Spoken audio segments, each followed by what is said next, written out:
C'est le grand retour du jeu de cartes à gratter, disparu depuis des lustres. Plusieurs Congolais peuvent s'y frotter les mains car c'est une façon de devenir millionnaire comme les veut le président de la République. Cette vision de Félix Tshisekedi, la Sonal SA l'a prise pour référence dans toutes ses actions et batailles jour et nuit pour la matérialiser, tout en se sentant fier d'accomplir avec faste la responsabilité lui donnée par l'État, celle de contribuer à l'effectivité des œuvres sociales en RDC. Il s'agit bien d'une relance, car il est question ici d'un jeu qui, déjà en 1986, a existé dans la gamme des produits offerts au public par l'ancienne Sosal. Et pour diverses raisons,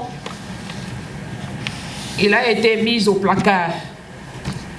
Mais au terme d'intenses analyses sur nos produits,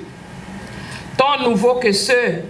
de l'ancienne génération, parmi lesquels la carte à gratter, dont la simplicité du geste et l'instantanéité invitent n'importe quelle personne à tenter sa chance d'une part, et d'autre part, l'atteinte des objectifs assignés à la Sonal, passant nécessairement par la diversification de nos jeux, et nous avons accepté les partenariats avec Soar Holding, RDC, en vue de ressusciter les cartes à gratter jadis connues sous les expressions dardard, d'abord, et plus tard vite fait.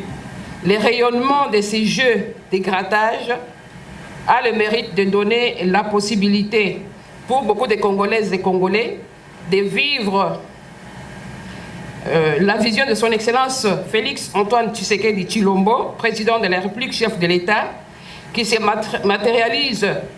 en rendant millionnaires nombre de compatriotes, voire des résidents en RDC, par le truchement de jeux de hasard et pratiques assimilées. Par ces mêmes jeux de hasard et pratiques assimilées, l'État a confié à la Sonal